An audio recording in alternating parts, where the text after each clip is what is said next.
అందరూ కూడా అర్థం చేసుకోవాలి. రాష్ట్రంలో మనం లక్షలాది కోట్ల రూపాయలు మనం ఇస్తే అందులో కేవలం మనకు 40% కూడా పూర్తిగా మనకు రావడం లేదు. అందరు చెప్తా ఉన్నారు ఈ రాష్ట్రము మరి ఈరోజు ఆర్థిక భారంతో ఇబ్బంది పడుతుందని. ఈ ఆర్థిక భారం ఎందువల్ల వచ్చిందనే విషయాన్ని కూడా అందరూ అర్థం చేసుకోవాల్సినటువంటి పరిస్థితి ఉంది అధ్యక్ష.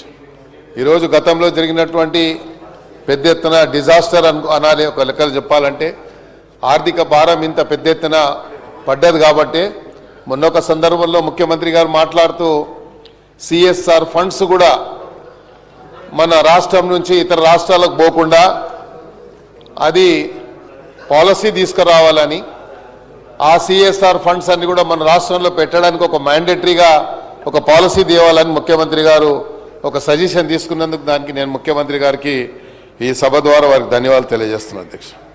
అయితే ఈరోజు మనం చూస్తున్నట్టయితే అధ్యక్ష ఇతర రాష్ట్రాల నుంచి మనకు వచ్చేటువంటి మన సెంట్రల్ గవర్నమెంట్ కానీ వేరే కంపెనీలు రిలయన్స్ కానీ ఈరోజు పెట్రోల్ విషయంలో ధరలు పెంచిన విషయంలో కానీ మిత్రులు పయాల శంకర్ గారు మాట్లాడుతూ ఢిల్లీలో ఎన్నికలు లేకపోయినా ఈరోజు ఈ పర్సెంటేజ్ ఉంది, గుజరాత్లో ఈ పర్సెంటేజ్ ఉంది, ఇతర రాష్ట్రాల్లో ఇలా ఉంది.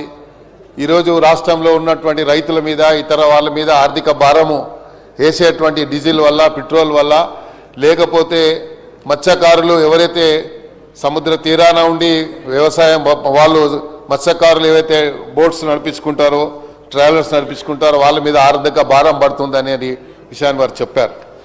నేను తమరి ద్వారా ఒకటే రిక్వెస్ట్ చేయదలుచుకున్న అధ్యక్ష మంత్రి గారిని, ఈ రాష్ట్రంలో ఇతర రాష్ట్రాల నుంచి వచ్చేటువంటి ఏదైతే ఉందో ఎవ్రీ ఇయర్ ఒక మానిటరింగ్ సిస్టమ్ మనం పెట్టాల్సిన అవసరం ఉంది అధ్యక్ష.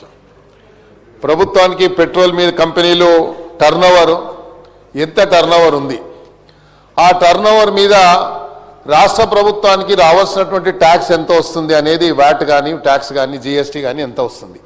మరి ఆ టర్నోవర్ మీద మనం మానిటరింగ్ సిస్టమ్ ఏదైనా ఉందా, మరి దాన్ని ఏ సంస్థ ద్వారా మనం మానిటరింగ్ చేస్తూ ఉన్నాం. ఇతర రాష్ట్రాల నుంచి ట్యాంకర్లు వస్తాయి, డీజిల్ ఇతర వస్తుంది, మరి దానికి వేబిల్ సిస్టమ్ ఏమైనా ఉందా, ఆ వేబిల్ సిస్టమ్ ఉంటే దానికి మీరు ఏ రకమైనటువంటి మరి వేబిల్స్ ఎలా కలెక్ట్ చేస్తున్నారు, దాంట్లో ఏమన్నా పిల్ఫరేజ్ జరుగుతుందా.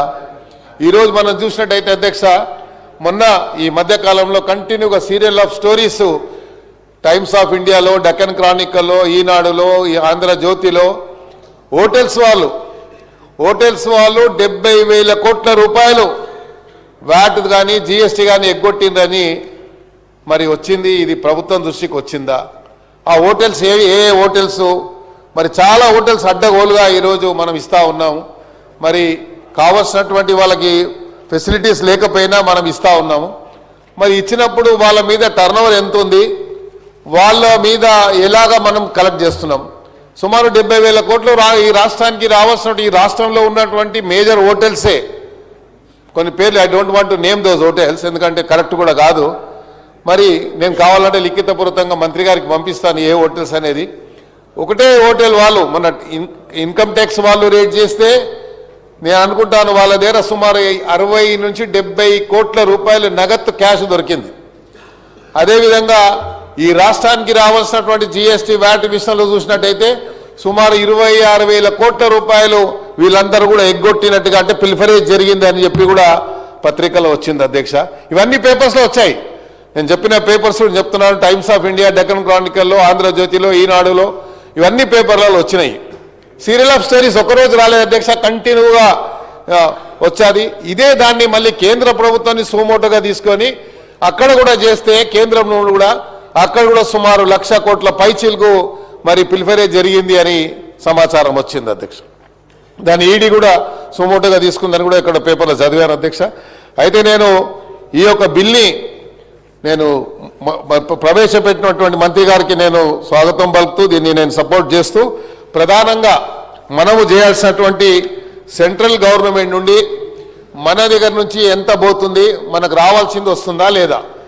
రాష్ట్రం ఈరోజు ఆర్థిక సమస్యలతో సతమతం అవుతున్నప్పటికీ ఈ రాష్ట్రాన్ని గడిలో పెట్టాలి, ఆర్థిక పరిస్థితి నుండి రాష్ట్రాన్ని మంచిగా మెరుగుపరచాలి. మరి ఈరోజు గతంలో ఈ రాష్ట్రం ఒక ఇది మరి బ్యాంక్రప్ట్లో ఉంది అన్నటువంటి పరిస్థితి వచ్చినప్పుడు ఈ రాష్ట్రాన్ని పూర్తిగా సర్వతోముఖ అభివృద్ధి చేయాలన్నటువంటి ఒక ఆలోచనతో ముఖ్యమంత్రి గారు ఒక దీర్ఘకాల ప్రణాళిక సిద్ధం చేసుకొని పోతున్నటువంటి ఈ తరుణంలో పేద ప్రజల మీద ఆర్థిక భారం వేయాలన్నటువంటి ఆలోచన ఈ ప్రభుత్వంకు ఉందని అనుకోవడం లేదు అధ్యక్ష. ఎందుకంటే ఇది పీపుల్స్ ఫ్రెండ్లీ పార్టీ కాబట్టి, ప్రభుత్వం కాబట్టి, ప్రజాపాలన కాబట్టి, ప్రజాపాలనలో ప్రజల యొక్క ఆలోచన విధానాన్ని పరిగణలోకి తీసుకొని ఈ రాష్ట్రం ముందుకు పోతున్నటువంటి ఈ తరుణంలో మనకు కావాల్సినటువంటి ఏవైతే వనరులు మనకు రావాలో we have so many resources అధ్యక్ష.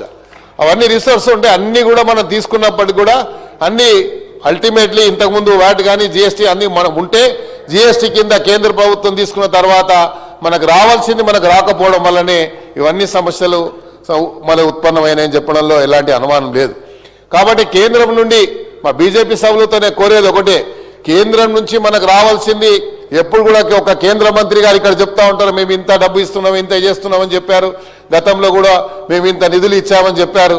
కానీ లిఖితపూర్వకంగానే ఎక్కడ కూడా వారు చెప్పడం లేదు. మళ్ళీ ముఖ్యమంత్రి గారు ఎంతసేపు వైట్ పేపర్ పెట్టండి, కేంద్ర ప్రభుత్వం ఎంత ఇస్తుందని చెప్పి ముఖ్యమంత్రి గారు చాలా సందర్భాల్లో చెప్పారు, డిబేట్లో పార్టిసిపేట్ చేయండి, డిబేట్లో మీరు వస్తే ఈ రాష్ట్రానికి కేంద్ర ప్రభుత్వం ఏం సాయం చేస్తుందో మేము చెప్తామని చెప్పారు. కానీ ఎక్కడ కూడా వాళ్ళు రాలేరు అధ్యక్ష. అయితే నేను ఎవరో విమర్శించాలని కాదు, ఈ రాష్ట్రానికి కావాల్సినటువంటి సరైనటువంటి ఒక కన్స్ట్రక్టివ్ సజెషన్స్ ఇచ్చేటువంటి బాధ్యత ఈ రోజు ఉన్నటువంటి సభ్యుల మీద ఉంది అధ్యక్ష. గతంలో పురుషోత్తమరావు గారు ఒక సజెషన్ ఇచ్చారు, అప్పుడు ఒక కమిటీని ఫామ్ చేసిన తర్వాత రాష్ట్రానికి ఆదాయం వచ్చింది. ఆ రోజు నేను కూడా సభలో ఉన్నాను అధ్యక్ష, ఆ రోజు నేను కూడా శాసనసభ్యుడిగా ఈ సభలో ఉన్నాను. అయితే అలాంటి సజెషన్స్ ఎప్పుడే కానీ ప్రభుత్వం ఒక కన్స్ట్రక్టివ్ సజెషన్స్ని ఎక్స్పెక్ట్ చేస్తుంది ఆపోజిషన్ నుంచి. ఈ రాష్ట్ర ప్రభుత్వం కేవలం పేద ప్రజల మీద ఆర్థిక భారం వేయాలని, లేకుంటే పేద ప్రభుత్వం నడ్డి విరగొట్టేటువంటి మరి ప్రయత్నం చేస్తుందని, మరి రాష్ట్రంలో ఏ రాష్ట్రంలో ఎన్నికలు లేనప్పుడు ఈ రాష్ట్రాల్లో మేము ఇంత చేశామని చెప్పారు. కానీ ఈ రాష్ట్రము మరి విభజింపబడిన తర్వాత మరి రాష్ట్రము రెండు విభాగాలు, ఒక ఉమ్మడి రాష్ట్రం నుండి ఒక రాష్ట్రం తెలంగాణ కొత్త రాష్ట్రం ఏర్పడ్డ తర్వాత ఈ రాష్ట్రానికి ఇవ్వాల్సినటువంటి నిధుల విషయంలో కేంద్ర ప్రభుత్వం ఎందుకు ముందుకు రావడం లేదు, ఈ రాష్ట్రానికి మ్యాండేటరీగా రావాల్సినటువంటి నిధులు ఎందుకు రావడం లేదు, ఆ విషయంలో ఎక్కడ మాట్లాడతలేరు.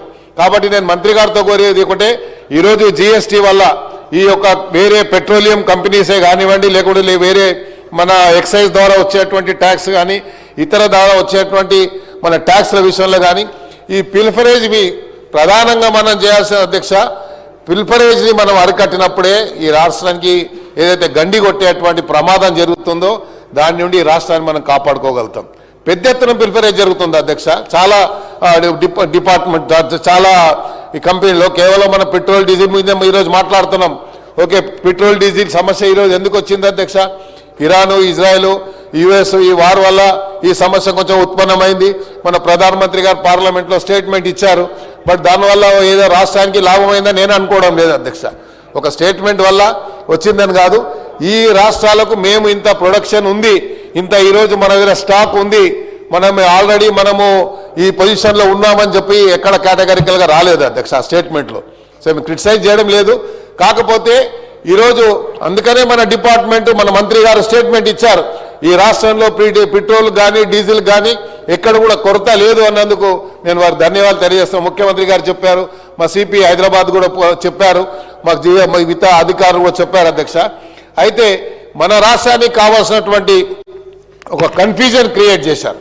ఎందుకు ఈ రాష్ట్రంలో పెట్రోల్ కొరత ఉంది, డీజిల్ కొరత ఉందంటే అందుకనే చాలామంది ఏం చేస్తున్నారంటే స్టాండ్ బై పెట్టుకోవాలని, పెట్రోల్ ఎంతైతే అవసరం ఉందో అంతకంటే ఎక్కువ కూడా ట్యాంకర్ మన క్యాన్సర్లో నింపుకొని పోయి పెట్టుకుంటున్నారు.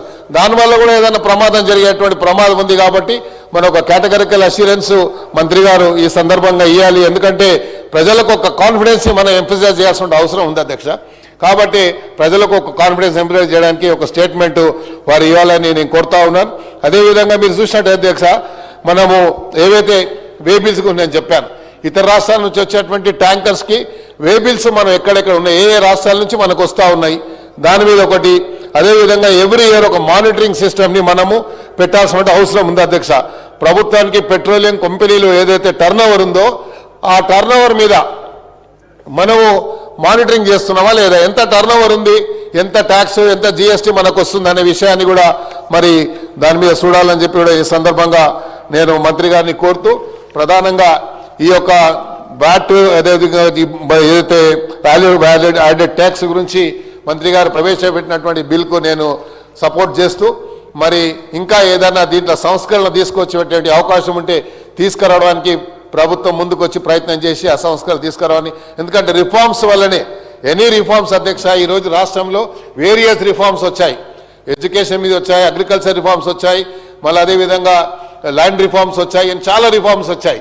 ఇలాంటి దాని మీద కూడా రిఫార్మ్స్ తెచ్చినప్పుడే మనకు ఈ రాష్ట్రంలో అన్ని రకాలుగా అభివృద్ధి. ఎందుకంటే ఈ రాష్ట్రము ఇంత పెద్ద ఎత్తున మరి ఒక హబ్గా మారింది ఈరోజు, అన్ని రకాలుగా ఈరోజు మెడికల్ హబ్గా మారింది, ఎడ్యుకేషన్ హబ్గా మారింది, ఈ గ్లోబల్ సిటీగా గుర్తింపు పొందుతున్న ఐటీ హబ్గా. కానీ ఈరోజు ఇంత అభివృద్ధి చెందుతున్నటువంటి రాష్ట్రంలో మనకి ఎన్ని నిధులు వచ్చినా కూడా, ఎందుకంటే ఇతర రాష్ట్రాల వాళ్ళు మీరు comparing to last but 5 years చూస్తే అధ్యక్ష, ఇప్పుడు మనం చూస్తే కర్ణాటక ఒకప్పుడు ఐటీ హబ్గా ఉంటే ఈరోజు తెలంగాణ హైదరాబాద్ సిటీ ఐటీ హబ్గా మారింది.